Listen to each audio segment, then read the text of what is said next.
Joining us now, ladies and gentlemen, was the man who was the belle of the ball of this college football coaching cycle that has begun much earlier than in years past. He led the Penn State Nittany Lions for over a decade into an area of success that became a national championship or bust type conversation every single year. But when he took over the program, it was not at that stage. It was at a very different stage. What he was able to accomplish there obviously led to the rest of the country saying, we want him as our head coach. Virginia Tech became the official university that signed him. Ladies and gentlemen, the new Hokie football head coach, James Franklin. Yay, Coach! How you doing, bub? What's up, guys? How we doing? How was the press conference? You felt good? You feel like you nailed it? I only saw a couple clips. I didn't get to see the entire thing, but I feel like you brought good energy. I feel like there was excitement in the room. Is that what you felt as well? I think so. I'm going to wait to hear what you have to say because you determine that. But yeah, I thought it was good. Had some fun with it. There was a lot of excitement, enthusiasm. As you guys know, you got the Corps Cadets here, which is a huge part of the university and program. They were in there going crazy. So it's been great. It's been great. Okay, so let's talk about what happened. Obviously, you get let go from Penn State early in the year after a couple game slide that I don't think you or anybody could have ever expected at Penn State. All of a sudden, your name is on the market. You come on a College Game Day, and we basically have a conversation with you, and thank you for doing that still to this day. That was one of the coolest things that has happened on game day, especially with how loud it all was around it. And basically you implied, hey, I am a football coach. That is what I am. All we are going to do now is take what we learned in trying to win a national championship and go win a national championship somewhere else. Through this entire process, have you reflected more on that particular thing? And what exactly do you think you take from so many years of experience at one place in the spotlight and bring to Virginia Tech, who's hoping to get back there? Yeah, so I think your question's a great one, and what I would say is, right, it's unique. There hasn't been too many guys that have been a head coach in the SEC, a head coach in the Big Ten, really unusual success at a place like Vanderbilt that hadn't had that type of success before, and then go to Penn State, win a Big Ten championship the first year off of sanctions.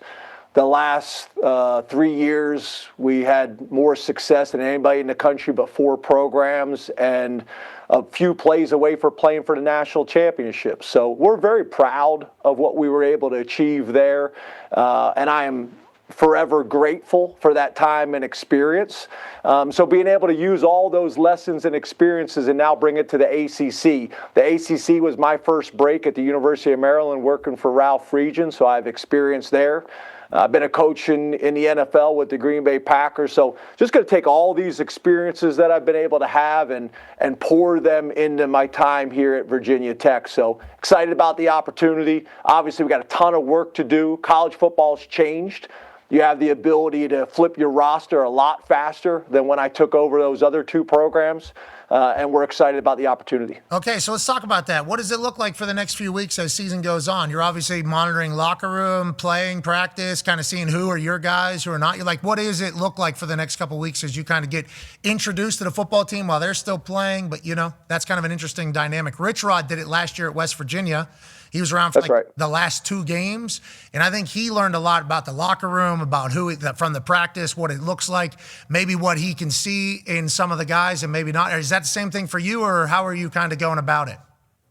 Well, I was timing you to see how long it would take you to bring the conversation back to West Virginia, which is always a part of what you're going to talk about, right? Yeah, but yeah, it's different and it's unique, right? Being able to be here 2 weeks early, the calendar has changed. I think that's why you're seeing a lot of the athletic directors and presidents making some of the decisions they're making. We're going to have an official visit this weekend. We're going to have an official visit next weekend. A lot of these schools are not going to be able to have that, and then we're going to go into a dead period. So some of these programs are going to lose an entire high school recruiting class. So I got to do that. We got to spend time evaluating the current staff. I want to be very respectful for Coach Montgomery and what he has done here. I do want to get up in front of the team and just settle them that I'm excited about getting to know them and building relationships with them. But then we're also obviously making sure that we're doing whatever we got to do to increase the competition level at every position. Okay, I love to hear that. And obviously, one transfer portal is now the new rule, and that is in January. Is that when it is? When is it? December? That's right. January is obviously when it is, which will be interesting for the other coaching jobs on who the coaches are potentially going to go to those other jobs. Because if they're in a playoff, then transfer portal other place. Weird. You're in a good spot, I think, Coach. I think this is a good move, getting this thing done early and being able to kind of put your fingerprints on the kind of the franchise early here. Now, you guys have Miami at home. Okay, that means one thing and one thing alone. Go ahead, Con Man. Yeah, Coach, congrats again. And I read that you're 128-60. So everyone who was talking shit about you, it's like, hey, who cares? I won way more games than you did. But when you think about Virginia Tech, have you visualized yet kind of that first entrance into the stadium with Enter Sandman, with all the boys, behind you? And have you also already made Enter Sandman your ringtone? Because it is one of the greatest songs of all time. Yeah, so can't wait to have the opportunity to run into the stadium with Enter Sandman.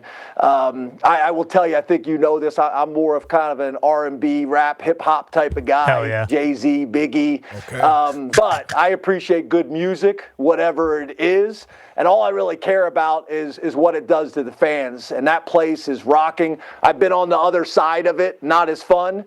So I'm looking forward to having an opportunity to do that. We'll get a chance to see it this year as well. I've watched the last couple games. Even after a challenging season, this place is rocking. We're going to need it rocking again on Saturday because we're going to have a ton of recruits at the game.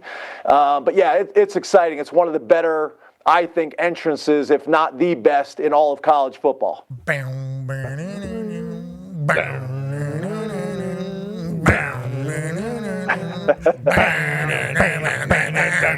Now, Metallica might send us a C&D just for doing what we just did right there. They run a tight ship on their business, yes, they do. which actually makes me respect them even more now that I'm growing older in this particular business. We need to get you to a Metallica concert. I think it would be a spiritual experience for you as they go through it all, as you get ready. Now, Penn State alum, obviously, Penn State legend, AQ Shipley has a question for you. Coach? Coach, good to see you. AQ, how you doing, buddy? Good to see you. I hate those colors on you, but before I get to my question, I think I need to say this, right? Obviously, as a former Penn Stater, former Penn State player, I think everybody appreciates everything you did, and I think when this whole thing is done and we move past everything, I think everybody down the road is going to look back and say what you did when you took it over and what you did in that time.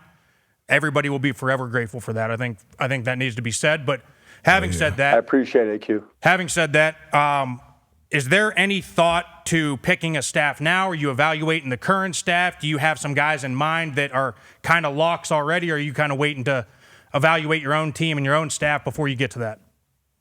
Yeah, so as you know, I got guys that have been with me. When I left Vanderbilt, went to Penn State, I brought 16 people with me. I think a lot of times these coaches, they get these jobs and they act like it's all about them, right? I didn't do this by myself. I've had great people around me, and that's what it's all about.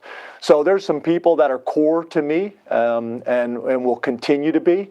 But I also want to be very respectful of the people that poured their hearts and souls into this program here at Virginia Tech, and I want to be respectful of that. So we'll take some time to get to know the staff, to interview some people, and then put the puzzle together. That's the Penn State people as well as some of the Virginia Tech people, and then also nationally. We got to be great in the footprint, but in today's college football, you got to be able to go nationally as well.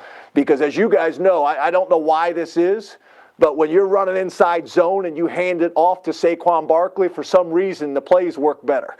So the coaches, we get a lot of credit, but this is a player's game, and we want to make sure that we got really good players in all phases that can impact the game. To echo your sentiment, I think Coach Saban says, I learned quickly that I was I was an okay coach with not good players. I was considered a great coach with really good players. So that is what we are trying to do at all times, which is why I think the grindstone that you have on recruiting is such an advantage and why everybody was kind of seeking you as their coach. Go ahead, Ty. Yeah, speaking of that, Coach, how much does that change now that you're at Virginia Tech and it's a situation where you're trying to kind of restore a program to its former excellence and glory, whereas when you're at Penn State, you're at an established blue blood. You know when you're going into these kids' houses that you can tell them and be 100% truthful, like, hey, we're going to compete for a national championship every single year you're on campus. So, like, does the pitch change? Does the way you go about recruiting change? Or just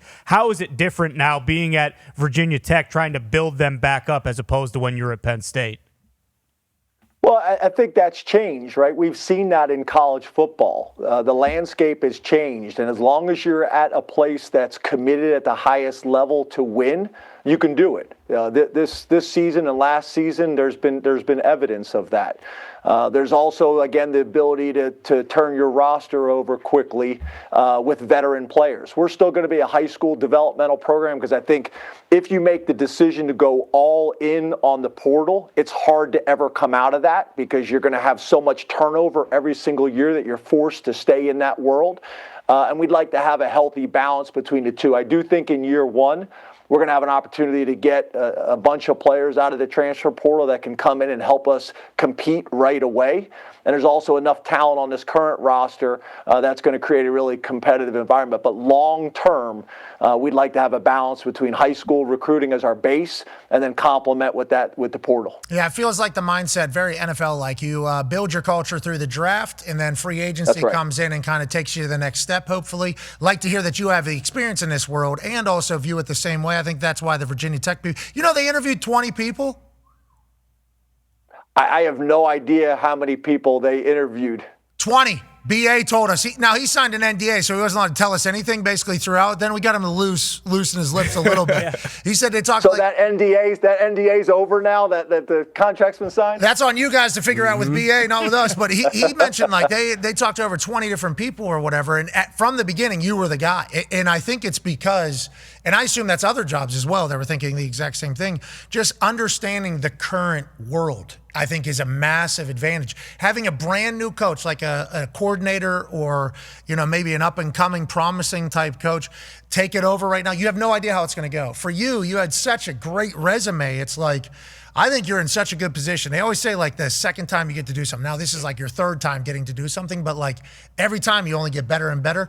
And Virginia Tech's putting a lot of money in, I think. That's no NDA. I think they are also all behind athletics. We're excited for this story for you. Now, on that note, D-Bud has a question for you. Absolutely, Coach. You got the resources, and with the transfer portal, you can turn over the roster much quicker. You mentioned that a bunch of times. But as far as like a realistic timeline, I know you want to win right now. What is your realistic timeline to compete for that national championship? Outside looking in, we all say, hey, the ACC is gettable every year, so you're going to be in the dance. But what's that realistic timeline for you to get your culture into Virginia Tech? Yeah, well, obviously, there's a lot to be determined there, right? I just got on campus about 2 hours ago. I need to evaluate the current roster. I need to see how recruiting is going to go. I need to see what's going to be available in the transfer portal, what coaches. There's so many different moving parts. But the reality is we're going to be aggressive. We're going to be very aggressive from day one. We're not going to put any ceilings on who and what we can be and wake up every single morning and give Virginia Tech everything we got. But I think to your point, the investment level is what it's all about. College football has changed. And the reality is this place made some decisions before I was even part of the conversation, which was helpful, that it wasn't just me coming in saying, here are all the things we need to do. They had already done their benchmarking in the ACC as well as nationally. And I think that allowed the conversation to go faster and smoother. Good for you, Coach. Enjoy it all. We can't wait to watch what it becomes over there. And don't be scared to schedule West Virginia whenever it comes across your desk. So that's twice you've been able to bring up West Virginia. It's unbelievable. Like, do they pay you? In every interview, you're going to find a way. No, it's actually the other way around. College football has changed. Yeah, college football has changed. There's a new landscape. Not a lot of money. Yeah, I get it. Yeah, you got to do what you got to do for the good of the squad, for the good of it. But I do think, like, those old Big East, I guess, rivalries in West Virginia and Virginia Tech. In the state of West Virginia, on the southern side there, Charleston, that whole area, like Virginia Tech still considered like massive rivalry with West Virginia. I think a lot of people in West Virginia feel that way, and I think Virginia Tech people still feel that way as well. So if we can make that dance take place, we should definitely be doing that. I still love the Pittsburgh accent. My dad's from the Hill District, so I love hearing the program. I love hearing all the little, Yinzer. I love all that stuff. Hey, why don't you drop it in there up there in, up there in the hills of Virginia Tech? We went to a saloon up there. Where were we at, Foxy? We went to a saloon up there. It was a great time. It was awesome. Copperhead Road came on, another song you love. I know you love that song. Copperhead Road came on, and people were sprinting down the street into the saloon to get onto the dance floor so they can line dance. It was one of the most electric environments I've been a part of. And then, did you get out? Did you get out there with the belt buckle that you loved? Were you out there? Yeah, it's the electric slide with an extra kick, I learned. So that is. Yeah, so it was Roanoke we were in, which I don't know how close that is to Blacksburg over there, but it's a wonderful area. Yeah. They love ball there, man. They love ball over there. So hopefully. So the electric slide with a little extra kick step. Yeah, boom, and then we're going bang to bang to bang to bang to boom, and then we're taking that thing back, bang to bang to bang to bang to boom, and then go here, bang. You're kicking twice, and then you turn that thing, and then you turn that son of a bitch. Okay. Oh. Yeah. So as I was watching them from the side, I was trying to, because this felt like the moment to be a part of. This one, there was like a 75-year-old man over here that was just housing diesels, okay, just at the bar. Legend. Copperhead Road came on. I watched him. Fuck. Oh, shit. Gotta do it. Yeah, gotta do it here. Yeah, here's me hitting this thing in the middle. Yeah, bang. Are you slid out there with him? Bang, bang, bang. Where are you at? I don't know if that's Copperhead Road, because I think Foxy was actually doing Copper. That's me right there, but yeah, bang. Oh, that's you? Yeah, and obviously I don't know. You have some rhythm. I didn't realize you had that much rhythm. I'm from Pittsburgh, Coach. You fucking heard. You just said it, dude. What do you think this is? What do you think this is, James? And we need to get you a goddamn Metallica concert ASAP, all right? Are you going to get a new burger out there, too? Yeah, you need a different burger. We can't be doing turkey burger there. You did that last time. I know. I was trying to do with a healthy deal. The players gave me a hard time about that. So this is what we learned, remember? Yeah. We learned from the last place. That's right. It's all a process.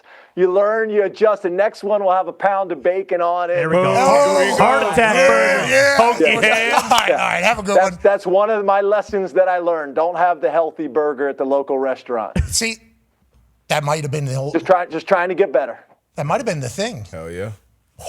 Too bad we thought of it now. I mean, would have been. That's right. Perfect time. But hey, perfect timing for Virginia Tech. Yeah, you're right. That's right. You're the man. Congratulations. You deserve all this. We can't wait to watch it. Ladies and gentlemen, Coach James Franklin. Yeah, Coach.